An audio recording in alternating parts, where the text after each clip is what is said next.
Okay, hello and welcome everyone to this fifth webinar of our GINTL-JoLii webinar series, Dialogues on Education and Society, which showcases leading experts in different aspects of education in Finland and China. And today we are very fortunate to have yet again two experienced and interesting speakers, Professor Xueping from Zhejiang University, School of Education, and Sanna Nummela from EduCluster Finland. And without further ado, I welcome our speakers, and I rely on you to introduce yourselves more thoroughly. And maybe a few housekeeping rules. So we start first with our speakers. So both of our speakers have about 15 minutes for their presentation, which is followed by a short 5-minute time for audience questions. And after both presenters have given their presentations, we have more time for the dialogue section. So during the dialogue, you in the audience are welcome to post questions or comment the discussion either through chat or by putting your camera and video on. Or in case you don't immediately come up with the questions, I prepared a few spare ones for our speakers, because I wish an active audience participation. But now I would give floor to our Chinese guest speaker, Professor Xueping. Welcome. As you know, China's vocational education is undergoing a transformation from quantity expansion and quality improvement. My presentation including 4 parts: background, policies, cases, and outcomes. First, background. The first background is the need of high-quality development of TVET. TVET is an important part of national education system and human resource development in our country. TVET is also an important means to train technical and skilled talents and to promote employment and entrepreneurship. The second background is the needs of economic high-quality development. Economic transition calls for high-quality skilled workers. It's requiring building a skilled-oriented society. The second part is about the policies. Improving the quality of vocational education and training has become a common sense in China, and a series of policies have been introduced. The first one is changing the mode of vocational education. It's including involving enterprise into school running, carrying out school enterprise cooperation, including carrying out education industry cooperation, implementing apprenticeship. The second one is reforming the examination and admission system of vocational education. Examining and evaluating students according to the knowledge and the skills, and also designing separate entrance examination. The third one is improving the quality of vocational education teachers. It includes training double qualified teachers and the mutual engagement between schools and enterprise.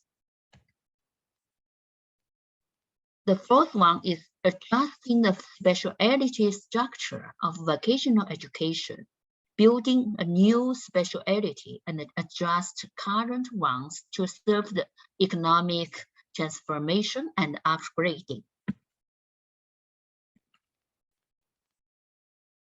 This one, optimizing the management system of vocational education. series policies about action plan, improving management,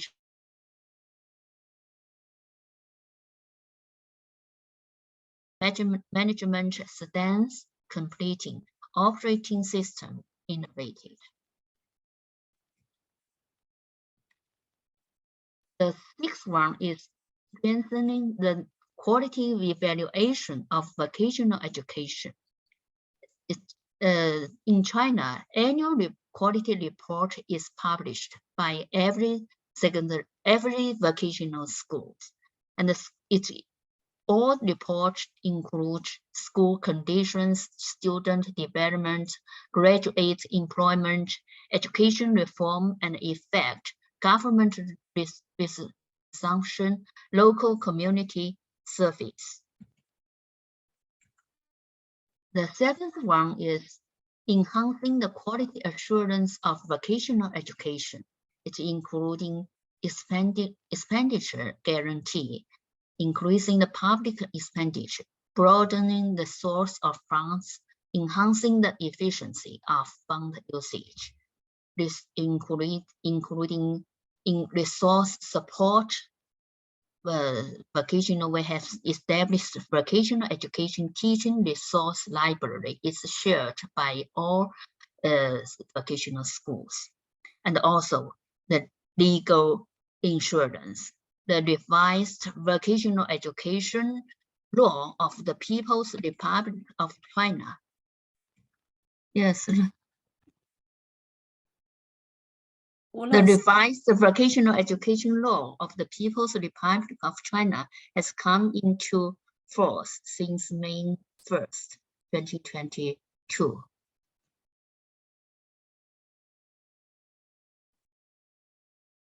And some cases, having realized the importance of quality improving, vocational schools, enterprises, local governments, and other stakeholders are making efforts to implementing relevant policies. Cases of changing the school mode, enterprises' annual quality reports shows how enterprises' participation in school running. Yes, about more than 200 enterprises from 28 provinces and districts exhibit their annual report. Cases of reforming examination and admission system, such as Jiangsu province has implemented the admission reform. There are about 635 higher vocational schools in Jiangsu province have implemented the separate entrance requirement reform. Students taking the separate entrance examination account for 20% of all students. Cases of improving the quality of teachers. The Excellent Teacher Cultivation Program has started since 2014 to train more double qualified teachers.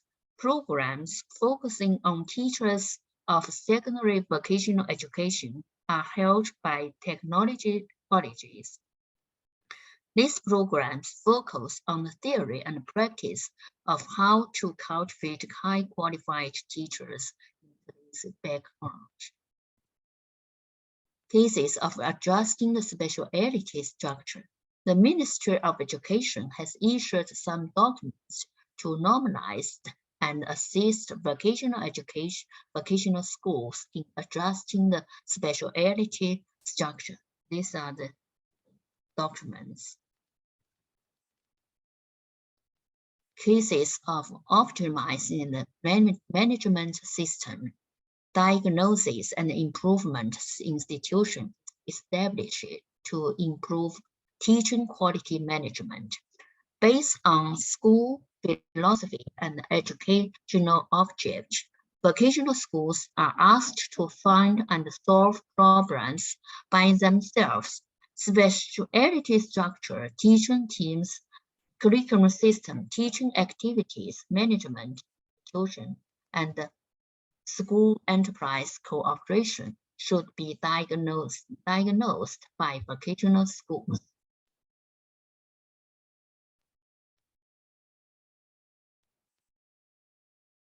Cases of updating evaluation measures improvement of evaluation measures is manifested in annual quality report of vocational schools, such as the quality indicators.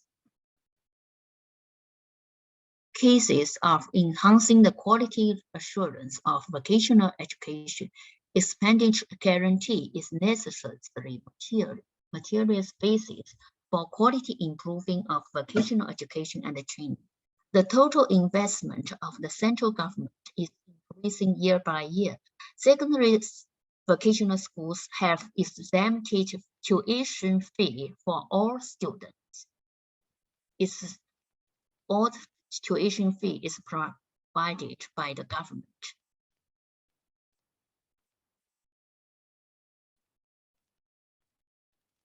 The teaching resource library has been built in many vocational schools and increased and shared resource. The last one is about the case of entrepreneurship education in secondary vocational schools. Just in Hangzhou, in my city, yes, Zhejiang University is located in Zhejiang, in Hangzhou City, Zhejiang Province. In 2012, Hangzhou Electronic Information Vocational School began to explore the joint stock micro entrepreneurship education model based on micro project, micro time, micro cost, and micro risks. In 2016, it innovatively proposed the concept of entrepreneurship education map. The micro-entrepreneurship education model has built a 3-level entrepreneurship talent training system, guiding students to enhance entrepreneurship ability through micro-entrepreneurship preparatory camps, and entrepreneurship micro workshops, and micro company.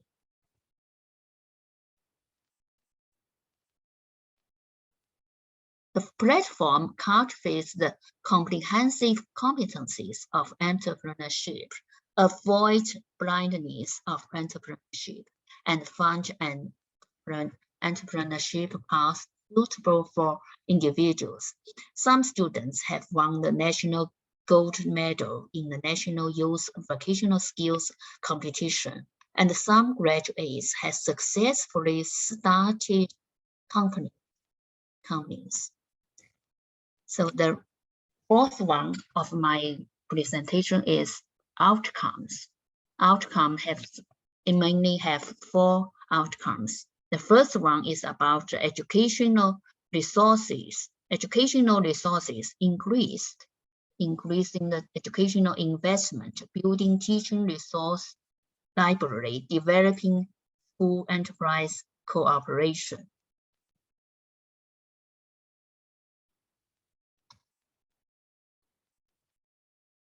The second outcome is teaching staff optimized in quantity and quality. Student-teacher ratio is decreasing. Double qualified teachers become more. The third outcome is students' employability enhanced. More students find jobs or become self-employed based on the results of annual quality reports. Data like monthly income, entrepreneurship rate, and employer satisfaction in scorecard are rising. And the fourth outcome is quality assurance system promoted.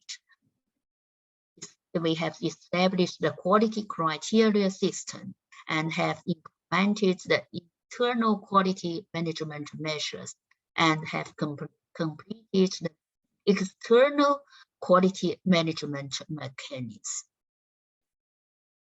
That's my presentation. Thanks for your attention. Thank you.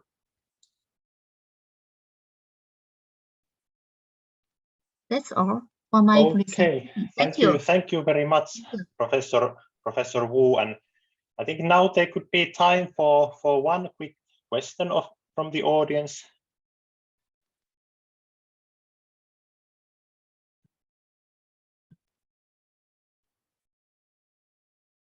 If there's no other people have questions, maybe I have one question to ask Professor Wu.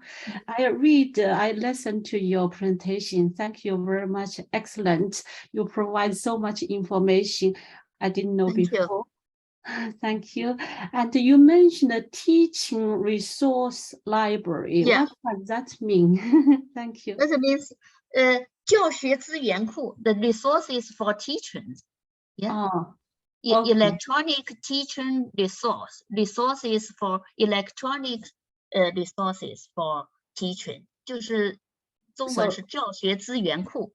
Okay, so it's shared by every teacher, every school. Yeah. Okay, so it's like a online place. Yeah, online and electronics. Okay, so it's teaching materials, teaching videos, those kind of things. Yeah, and also including curriculum and also some teaching, teaching practice and and some materials, some 就是各种各样的东西都有. Okay, thank you. Thank you so much. Materials. Yes, now I understand. Thank you. Yeah, thank you. Okay. And if there are no other people, I would like to take the privilege to ask about the meaning of double qualified teachers. Double qualified, it means. What does that mean? Yeah, double qualified. It means the teacher will very excellent in their in theory, their knowledge in the theory, but also they can know the practice. Yeah. They are okay, so teachers will know. Yeah, they are talents in both in theory and in practice. Okay, thank you. That clarifies. Yeah, a lot. They understand the theory very well and also understand and can operate in practice. Yeah. Also, they can both get the qualification both in theory and also in practice. Yeah, in job. Yeah, qualification.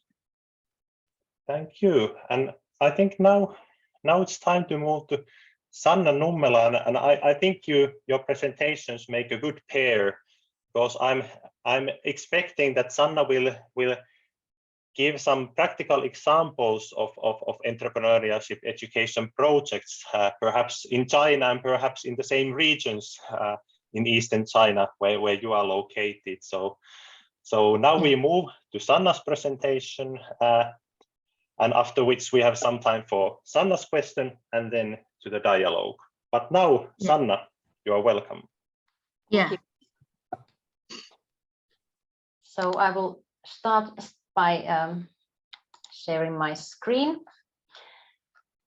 So good afternoon and evening to China also on my behalf, and I'm honored to be here, one of the speakers, and to meet you all with a topic such as important as entrepreneurship and vocational education, two of my favorites.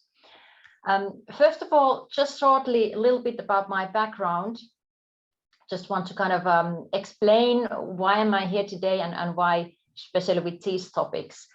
I've been working as a teacher more than 15 years, both in higher education, but latest in vocational sector. And during the time being a vocational teacher, I was the one to start the projects overseas, mainly in China, but also doing lots of projects with my students here in Finland. And before being a teacher, I've been working in the field of commerce and hospitality. So again, as we heard from the last presentation that there is a need for the teachers to have this kind of a knowledge, both from the theory and both from the practice. I feel that I'm the lucky one in that sense, that I've been able to also work in a field before becoming a teacher. The company I'm representing today is EduCluster Finland, and we are owned by the University of Jyväskylä, University of Applied Sciences JAMK, and then Educational Consortium CRADIA, which means that the CRADIA provides the vocational education. And I'm happy that with this owner background, I'm able to be involved with different kind of projects with 3 different kind of educational providers, and also with a different level of education. And every time we start talking about the vocational, I think the link between the vocational and higher education is good to mention and also notice. And then today's topic, when we're talking about the vocational education and the fact that how much should we have the collaboration with the working life, and how much should we have the collaboration with the other stakeholders, I think it's good to acknowledge that there are so many reports which are focusing the future and the fact that what are really the skills that the future work life needs. And here is an example of OECD Learning Compass from 2030, highlighting these different kind of skill types that are definitely needed. And when we know this kind of forecast showing that we should provide the skills of cognitive and metacognitive skills to our students, or social and emotional skills, or then practical and physical skills, I think this helps us to provide the content to our training programs, and it helps the teachers to plan how would they, for example, combine the lessons, or how would they use this knowledge when teaching those skills. And also this would be a very good key as a discussion with the working life, that kind of do the comparison that are these skills already mentioned in the working life in their own report, and do they see the way it's stated in here. When we're looking at the vocational education in Finland, these are the 6 elements that usually come up, that these are the things that at least we feel that we are putting a pressure into these elements, but also we have enough resources to this. And for today's topic, I would like to highlight the flexibility of the learning pathways, working life fusion, and then the competent teachers. Because with these 3 elements, we are very much already on the head to the fact that we are able to have a strong collaboration with the working life and the companies that we wish to collaborate with. In Finland, one of the main things in vocational education is that it is a competence-based. So we need to make sure that we are teaching our students enough theories and enough practice, but the main thing that we need to keep very clear in our heads is that we need to teach them the competencies. And the only way we know what are those competencies they would need in the future is that we will have a continuous discussion with the working life. And as the students are starting their studies, they will all have this personal competence development plan. And this would mean that we have a discussion with each student, and we would together build the study pathway program for them, which would then lead them towards the final goal, the qualification, with those competencies that they wish to have, and of course, again, what the working life requires. And then again, as we all know that in a classroom, we have lots of different kind of learners. So not all of them are equal the way they learn, and they definitely need different kind of support. So it's also important to have a different kind of learning environments. Some of the students may feel comfortable of learning in a classroom. Some of them may feel more confident learn through different kind of projects. And then, of course, one of the biggest thing in the Finnish vocational education is that we have the work-based learning periods during the studies. And usually those workplace training periods are divided between the study time. If it's a 2 years or 3 years program, it is divided that each year there's 2 or even 3 times when students are working in a companies. This is again one way to make sure that the skills are matching for their requirements. And now one of the key elements that we have also added into our vocational program is the entrepreneurship education. So it doesn't have to be always the business students or tourism students who are studying entrepreneurship. It's actually all our students that go through a certain program. And this is mainly now for the mindset and this kind of an entrepreneurial approach, so that the students will have an idea and probably even a plan B in case in future they feel like entrepreneurship could be an option for them. So I'm delighted to showcase a little bit more in practice that how do we run this program and how do we see that this is beneficial for the students, but also for the teachers and of course then for the working life representatives who are partly working together with us during the project.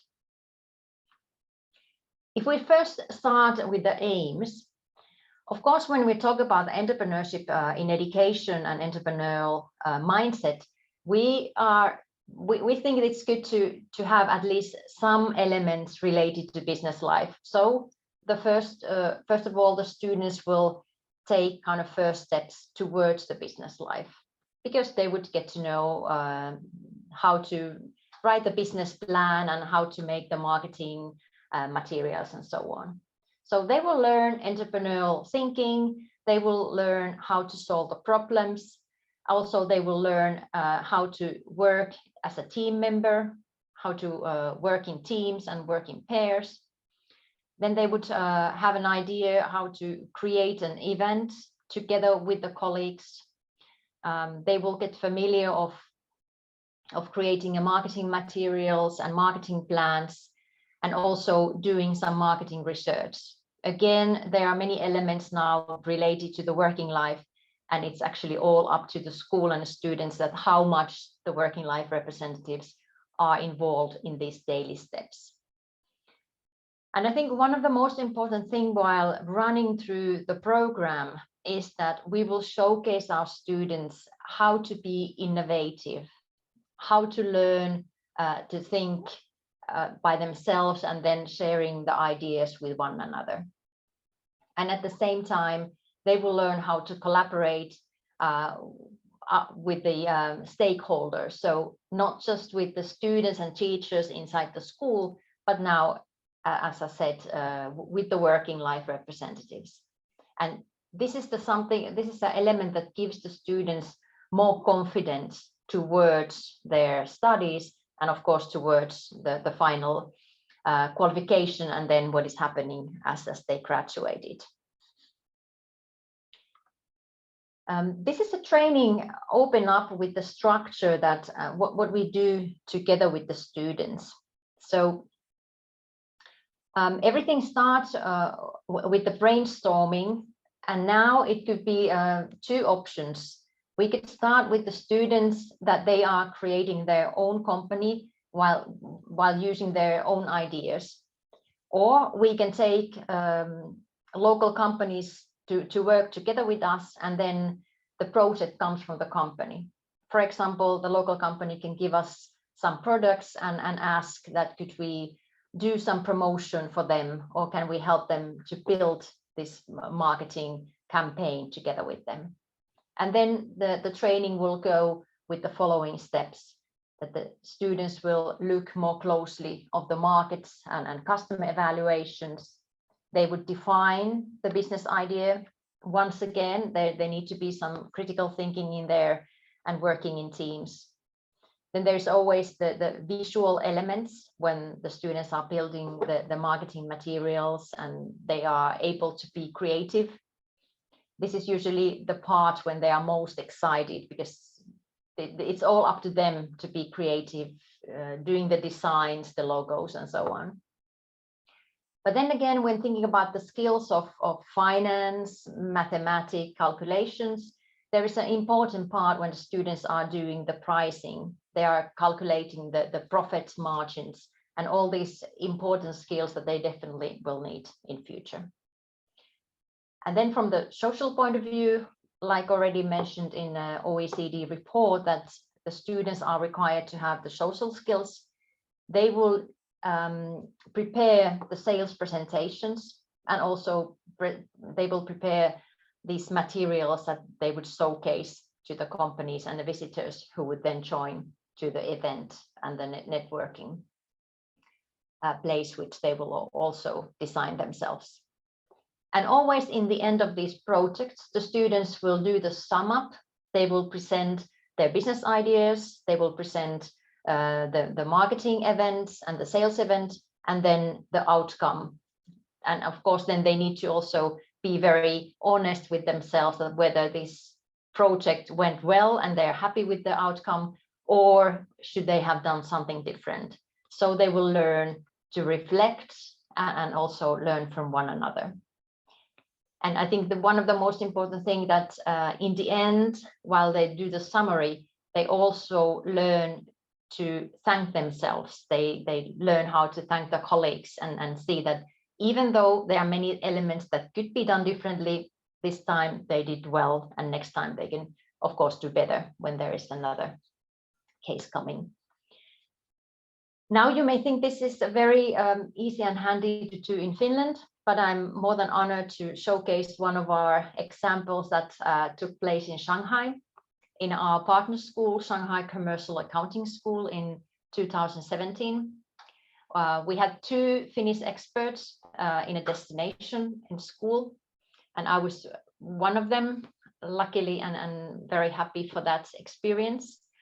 So we started with these lovely students, 3 weeks program, and it went exactly like the steps that I just explained. That this case, we had the companies with us, but their role at the beginning was just to observe and guide the students whether they needed any guidance.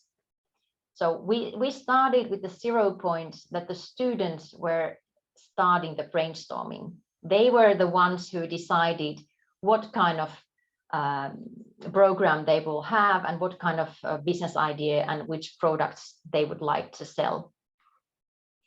And usually this kind of a brainstorming, it's 1 or 2 days. And this time when we had the 3 weeks training, we were able to give them enough time to really use the time for the brainstorming. After the brainstorming, it's time to look more closely to the markets. And again, this is a time when the students will learn the importance of teamwork, dividing the task with one another and helping with one another to kind of clarify whether this type of product or service is something that is doable in the market, and in that case in Shanghai. And as the students were creative with their visual images, these are the outcomes that they created. So they each have the company with the logo, which is showing here. And these are all handmade. There was only little things used, done by computer. So very, very, very good work for them. And then, as I mentioned about the pricing, so very important elements to know how to calculate, and again, having a discussion with the team that how do you see for example, the profit margin, and how do we get to these figures? So at the same time, they were learning from each other, but they were also teaching one another. So the main thing and role as a teacher was just to facilitate and help them, but not really to teach them. And I think this is the finest thing when we are working in a project with our students, that our role as a teacher is a little bit different than usually when we are in a classroom. And then again, the materials, how to explain the customers who we then invited to the school that what the students are doing. This is a very good example of those drawings that they were doing and explaining the materials and the products that they were selling. And all the other decorations, of course, that they will created to be able to promote their products. And when the day came, I have to say that I think we are also happy that in the end of the 3 weeks, all the companies had the product to sell and the students were confident enough to do the sales work by themselves. And especially now in the end, when they did their presentations, this was again the time when the local companies were involved and asked to the school. And this was also the time when the Working Life representatives had the questions for the students, and they had the discussions, and also they were kind of giving them the guidelines of how to continue with the products and what other elements they could do for the next time. So very much project done by the students, but again, the Working Life was closely involved. And as mentioned here, when asking the students' feedback, they also noticed that one of the most important things was the teamwork.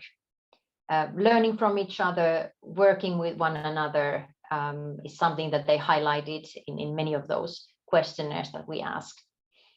And then, of course, the marketing skills and commercial skills, like I said here, learning how to sell the products and how to make the company logo and slogan, very practical skills that definitely they would use and would be handy to know later on as they graduate. Practical business knowledge, how to do the business plan and how to make the presentation. And also from the social skills point of view, how to meet the new clients, how to do the sales work. And since the program was implemented in English, of course, the final note, confidence to use my English, was one of the main elements during the whole 3 weeks program, that we were able to do these things and learn the language skills at the same time. And as a teacher's point of view, I definitely highlight all of these elements. And also I would highlight the importance of teachers working together as a team. And in this case, as mentioned, we had 2 experts from Finland, I and my colleague Johanna. And then we had 2 teachers from the partner school who were working and collaborating with us. So we were able to also had the discussion that what would work with the Chinese students, and we learned a lot methods from the Chinese teachers, which we would then introduce to the students and did that together.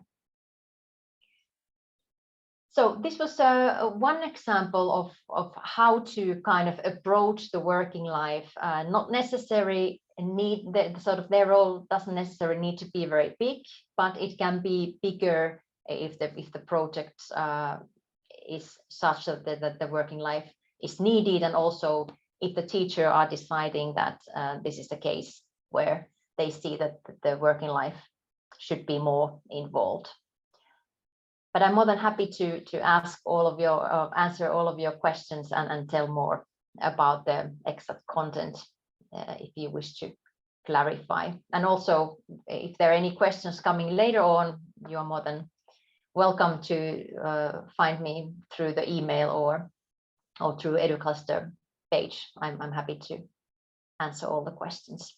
Thank you. Thank you very much, Sanna. And would there be some questions from the audience at this point?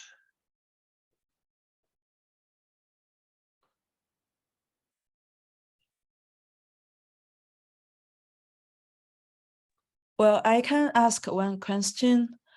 I noticed the aim of the program includes a lot of soft skills, such as marketing communication, and entrepreneurial thinking. Is there a profession or vocational profession that can help with this soft skills? For example, in my understanding, vocational education includes to become a electrician or to become a driver or a hairdresser.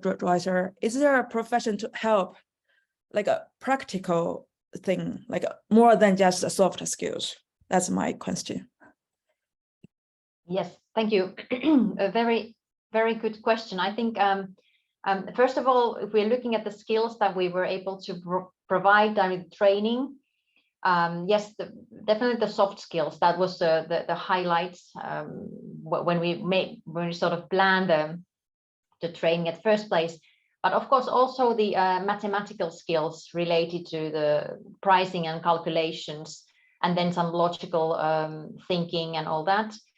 From our point of view, when we are having these trainings, the longer ones in Finland, they are mainly for the business students, which then would definitely end up for example, the customer service orientated places to work, or the students who are studying in catering, in hospitality and tourism, because they would definitely need the soft skills during their work. But then if we would like to take this type of training to the technical field, I think that the skills would come when we have the project. For example, if we are planning how to sell like technical equipments, then the students would be more aware of the technical equipments and how to use them, and maybe even how to build them. But those elements will then run inside this similar project. Thank you, Sanna, and thank you for the excellent question. I think we could take one more question to Sanna at this point before going to the dialogue.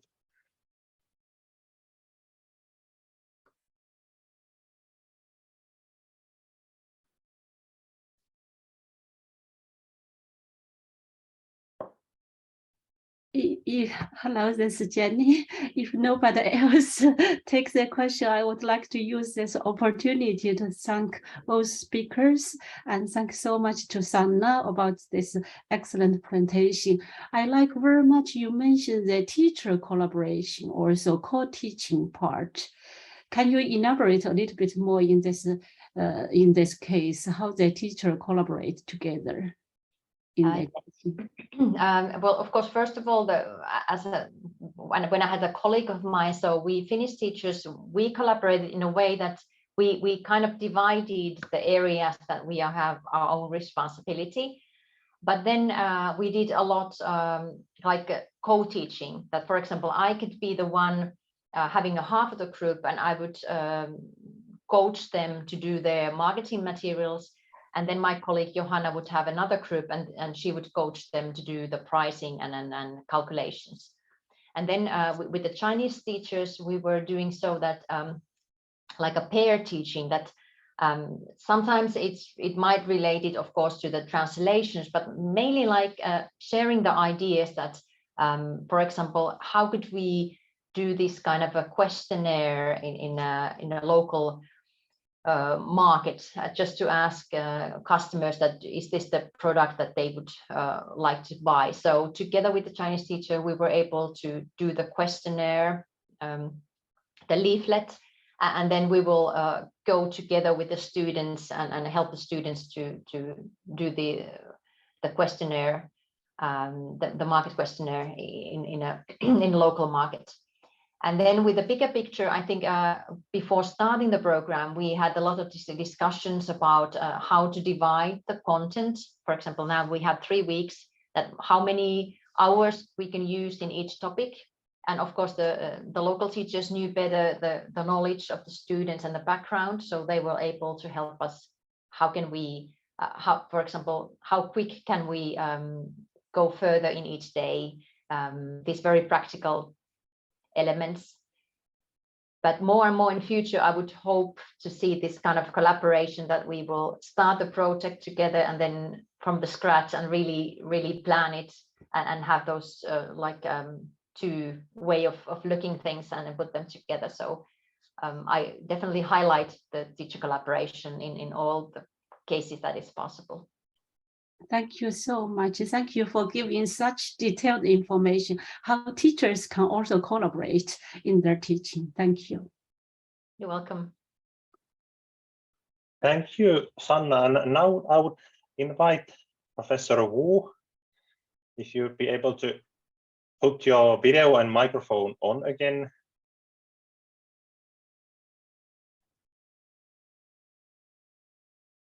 Yeah, I can't. Yes, we can hear you. Yeah. Already. Yeah, and if you could test your video as well. Put your video can't on. Turn on the video. Yeah, can't turn on the video. Yeah. No, okay, then we have It's not a. Yeah. Okay. It's not yeah. allowed to turn on the video. Yeah. Okay. So I think we can survive as we are. Maybe now, if there's one question from the audience, this would be time to ask, or if you have something to both our speakers, or if our speakers have something that you would like to ask the other speaker.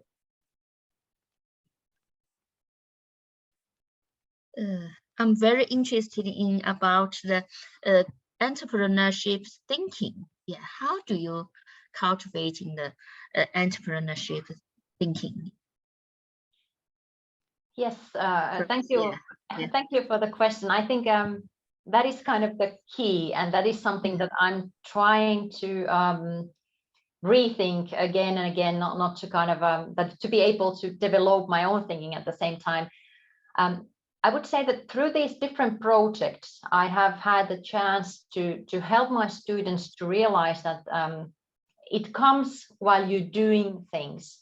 Like when students are planning and they are establishing their own company, they automatically start thinking as an entrepreneur, because now they have their own project and they are kind of owning the company. They are deciding the logos and all that. So they start little by little planning, what do they want to do and what do they want to achieve, so the goals. And in that sense, I really strongly feel, and I have got the feedback from the students, that that's how they learn to think in a way that entrepreneurs think, and that would then help them also later while they do other project work or work in generally. Thank you.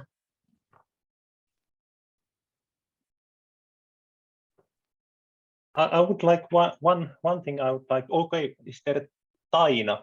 I can see the microphone on. So go ahead. Yeah. Thanks for notice it very quickly. Yeah, I'm just curious how implementable is this program, and so far the EduCluster teacher has mentioned a program in Shanghai with rather young students, and China is so big country with a lot of less fortunate students as Shanghai, and how this program can benefit those people who are less fortunate and who, like, generally, for me, to my eyes, the Shanghai people looked like elite people in China. And for me, vocational teaching should focus on more students who want to learn like real skills, because the entrepreneur, marketing, and thinking, innovation skills, and we have a lot of those courses and subjects in China in the university. And yeah, I don't know, do I illustrate myself clearly enough or not, but maybe you can understand what I'm trying to ask. Yes, thank you, Taina. I definitely think that these type of programs are very good for all the students.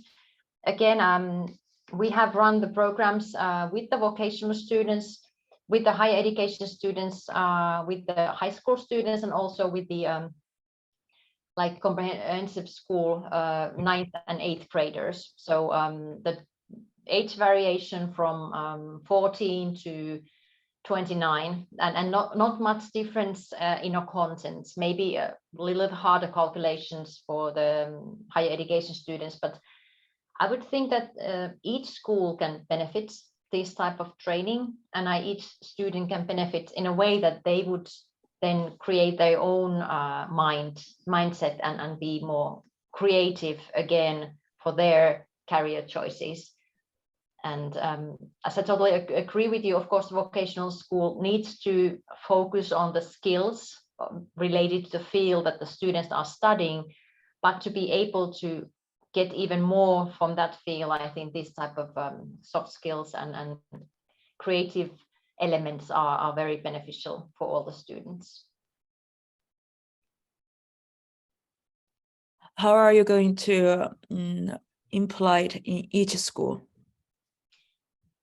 Well, in a concrete in China market, we have 2 agents working, and our programs are open to all the schools. So of course, if the schools are interested, we are more than willing to start negotiating about the way that how the training can be implemented. And sometimes even we done the training with the translation. So not all the trainings are 100% implemented in English. So there are many options, and of course we are more than willing to work with different schools.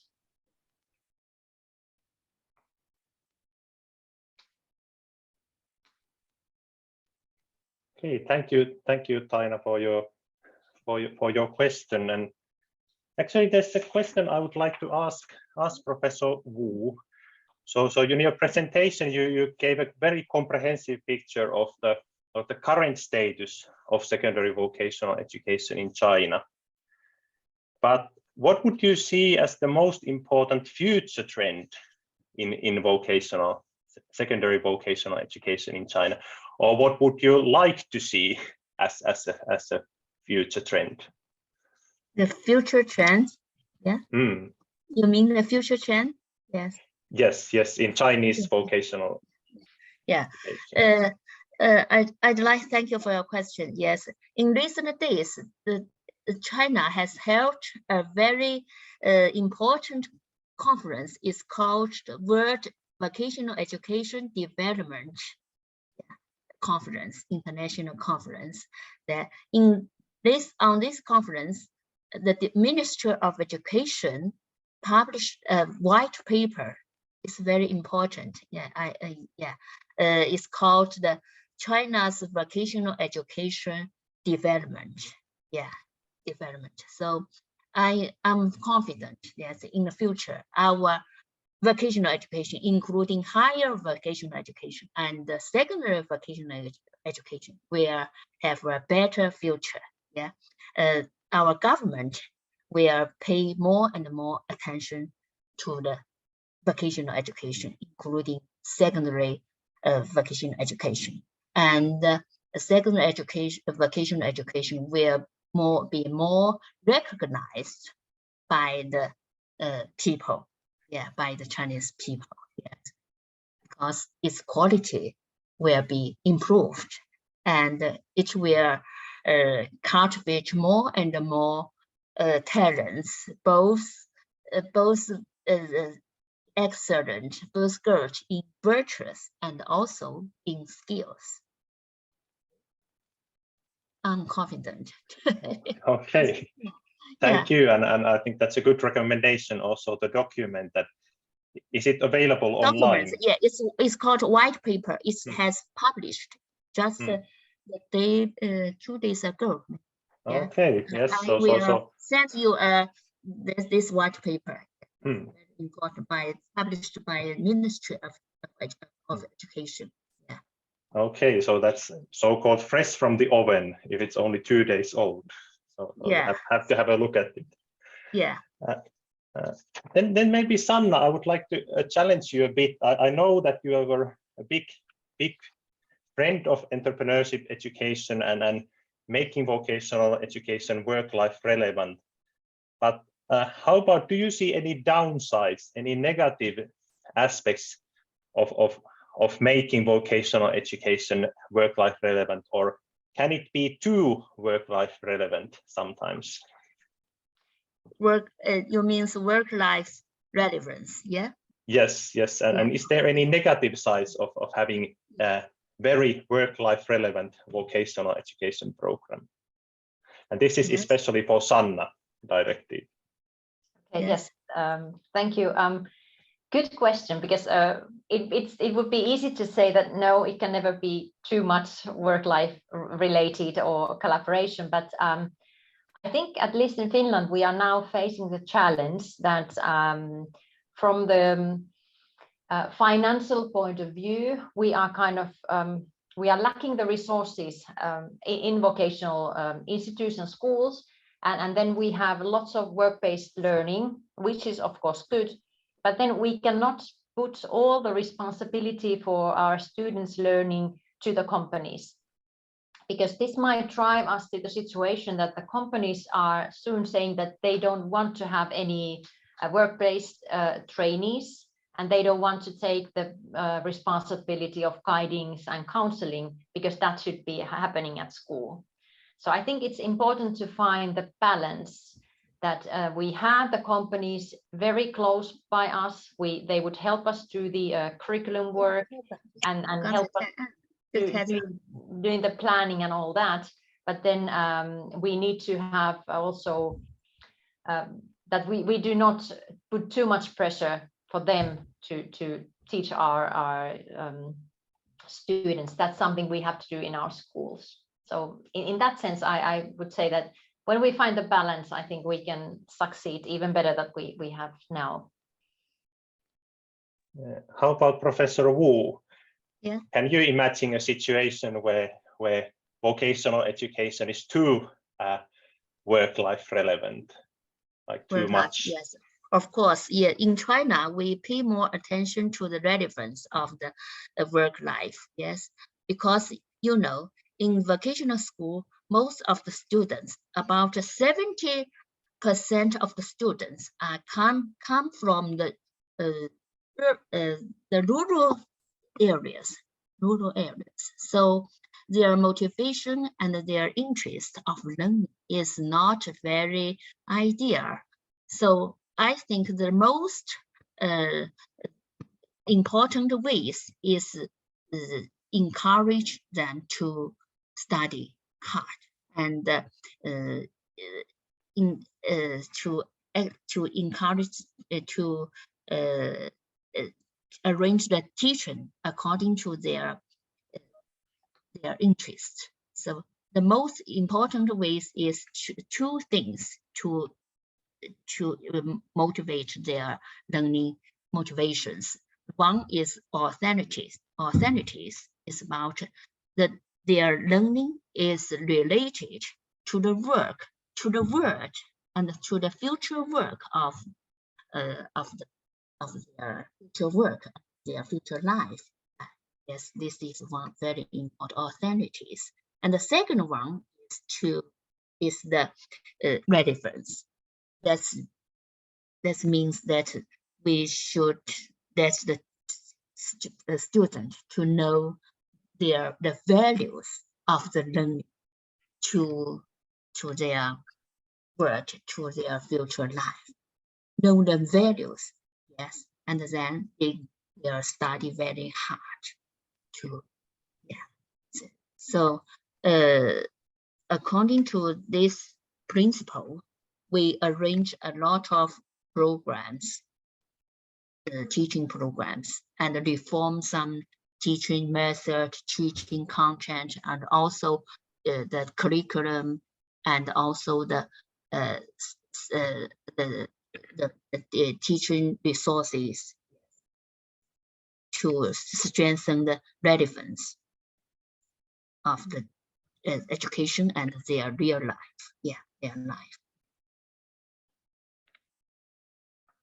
we have introduced a series of teaching and curriculum, and also made a step up, reforms. Yeah. Thank you. And I think now there would be an excellent time for audience comment or question. And yeah, I can do I comment see on right that Taina briefly. has Yes. microphone? And thanks for the professor from Zhejiang University to acknowledge that 70% of vocational students are from a rural area, and from a very poor background. It is a brutal truth in China, which is quite sad and unfortunate in my own opinion. Those people need skills to find a job at the moment. I think they need skills to really get a job, because right now the situation in China itself is not so good to just to have like a lot of soft skills, because those people don't have the resources. Even though they have the entrepreneur thinking, innovation ideas, they don't have the resources or network to take the ideas into realization. It's all on the paper. I find it very abstract to Chinese rural students. Yeah, so I just wonder, is the U.S. school thing, is it a private like a company to make profit, or it's just a university to university program?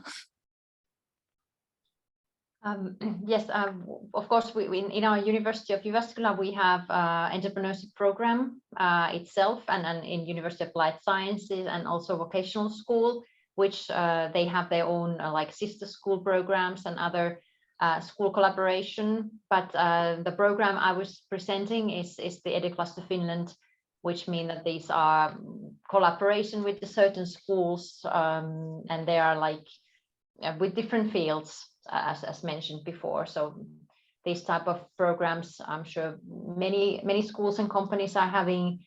Our approach, it's more, again, as mentioned, for those soft skills, but of course these students then study the other skills in their own subjects. So this is just a 3 weeks or 2 weeks program, which is inside the curriculum, but of course that's not the main thing. The other skills are coming from other subjects, and I totally agree that of course we need to focus on those skills that make sure that our students will have the competence when they go to the working life, and that's of course whether it is healthcare or technical field or other fields, so that they would definitely then find a job. That's the most important thing, and then these are like added value for those. Would there be something Professor Wu would like to comment? Is just my opinion is the secondary vocational education in China is very important. Just we have seen, maybe that just mentioned, yes, it's not very understand the situation in China. We have a very popular word. It's called one student in vocational education, then one parent with skill, and then have one happy family. You know, especially secondary vocational education is play an important part in the reduction of poverty. Yes, if the students have the skills, then they can find a good job, then their family will be get rich, and then the reduction of poverty. So we the secondary education play a very important role in the reduction of poverty.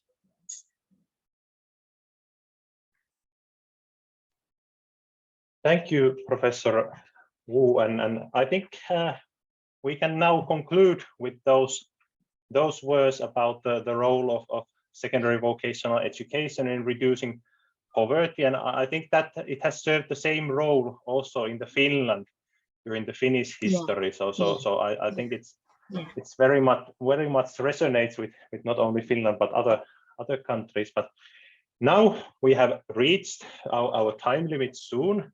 But I would still like to say a few words of what's going to follow in our webinar series. So you can already mark in your calendars if you wish.